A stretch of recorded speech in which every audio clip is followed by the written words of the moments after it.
देखिए, आप सब जानते हैं कि ये लड़ाई हम लोग लड़ रहे हैं 21 तारीख से। आप सब जानते हैं ये लड़ाई हमारी हमारी वकीलों के लिए नहीं है। ये लड़ाई हम न्यायपालिका को बचाने के लिए लड़ रहे हैं, पब्लिक फेथ बचा रहे इसके लिए लड़ रहे हैं। और दूर गांव से जो कॉमन लिटिगेंट्स आते हैं उनको तकलीफ ना हो, हम उनके लिए लड़ रहे हैं। उनकी आवाज़ बन के हाईकोर्ट बार ने उनकी आवाज़ बन के ये सब काम किया है।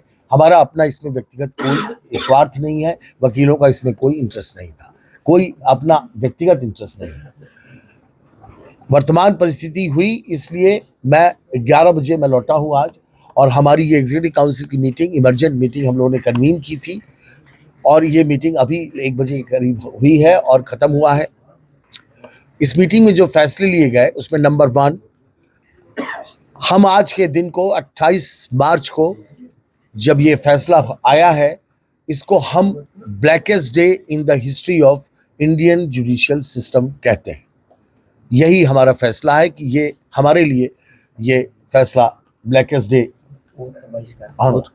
है। दूसरा, माननीय यशवंत जी यहां पर आ चुके हैं। सवाल ये है कि जज बनता है जब आदमी, चाहे ट्रांसफर होकर जहां भी जाता है, वो ओथ लेता है। वो ओथ है संविधान के शेड्यूल 3 में, उसका ओथ का फॉर्मेट प्रिस्क्राइब्ड है। जब वो जज बने थे तो उन्होंने वो ओथ इलाहाबाद में ली थी। उसके बाद जब वो दिल्ली ट्रांसफर हुए उन्होंने वो ओथ वहां भी ली। 2 बार वो ओथ ले चुके हैं। कल वो सुबह यहाँ चार्ज लेंगे, तब भी उन्हें ओथ लेनी है उसी फॉर्म। मैं ओथ पढ़ना चाहता हूँ आप सबके सामने। आप ओथ की जरा मैं पढ़ रहा हूं।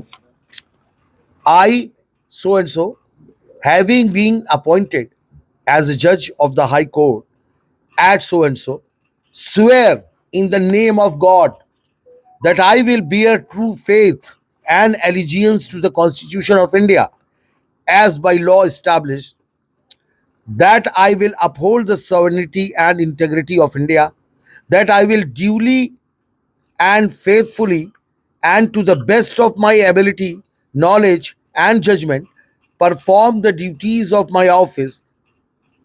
नोट करिएगा आगे के शब्द, without fear or favor, affection or ill will, and that I will uphold the constitution and the laws. मेरा कहना यह है कि ये ओथ दिल से ली जाती है भगवान के नाम पर। जिस व्यक्ति ने दिल्ली में ली गई ओथ पर प्रश्न चिन्ह खड़ा कर दिया है, वो यहां दोबारा इस ओथ को पढ़ने का क्या कोई मतलब है? कैसे पढ़ेंगे वो इस ओथ को? ये बात मैं बताना चाहता था सीजीआई साहब से। इस ओथ को कैसे पढ़ेंगे वो? आम जनता तो ये साफ समझ जाएगी कि इस ओथ को केवल पढ़ा जा रहा है, दिल से नहीं पढ़ा जा रहा। इसलिए हम सब ने यह फैसला किया है कि हम इस झूठी ओथ में शामिल नहीं होंगे।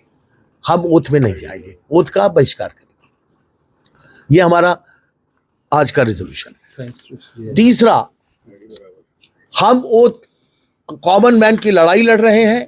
कॉमन मैन को तकलीफ हो रही है, इसलिए वर्तमान में जो स्टेट फोटो से एफिडेविट सेंटर बंद है, उसे कल सुबह से हम उनको तकलीफ ना हो, उनको किसी प्रकार की व्यवधान ना हो, इसलिए हम फोटो एफिडेविट सेंटर कल सुबह से पुनः खोल रहे हैं।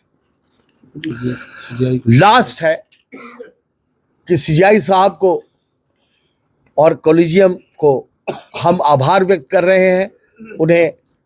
उन्होंने हमारी बात सुनी और उनका जुडिशियल पावर ना दिया जाए, इस बात के उन्होंने आदेश पारित किए हैं। हम सब उनका तहे दिल से शुक्रगुजार हैं और उनके इस कार्य के लिए हम उनके सामने सर झुकाकर उनका सम्मान करते हैं, आभारी हैं हम। लास्ट, आप सवाल ये पूछेंगे कि आज के स्ट्राइक जो चल रही थी इंडेफिनिट, उस पर आपका निर्णय क्या है? एग्जीक्यूटिव काउंसिल ने, आज जो बॉडी ने फैसला ये लिया है कि आज डिस्कशन हुए हैं लेकिन अभी सहमति नहीं बन पाई है, इसलिए फैसला 1 दिन के लिए एडजर्न किया गया है। कल शाम को 4 बजे एग्जीक्यूटिव बॉडी की मीटिंग दोबारा बुलाई गई है। लार्जर मीटिंग है ये शाम को 4 बजे होगी। आज तारीख 29 तारीख को आज की शाम, अब रात है तो आज ही कहा जाएगा, आज 29 तारीख को शाम 4 बजे library hall high court bar association के में ये मीटिंग पुनः आहूत की गई है। हम इसमें अपने सभी सीनियर्स को इनवाइट कर रहे हैं, सीनियर लॉयर्स को इनवाइट कर रहे हैं, जिनकी संख्या इलाहाबाद में कम से कम 60, 70, 80 के आसपास है। उन सबको हम इनवाइट कर रहे हैं। हम अपने सब एक्स ऑफिस बीरर को इनवाइट कर रहे हैं, और जिससे कि एक आम सहमति से हम कोई आगे की मोडस ऑपरेंडी, हमारी इस प्रोटेस्ट की क्या, प्रोटेस्ट जारी रहेगा, लेकिन इस प्रोटेस्ट का मोडस ऑपरेंडी क्या होगा, ये फैसला हम कल शाम को एक लार्जर एग्जीक्यूटिव बॉडी की मीटिंग में लेने के बाद आप सबको सूचित करें। ठीक।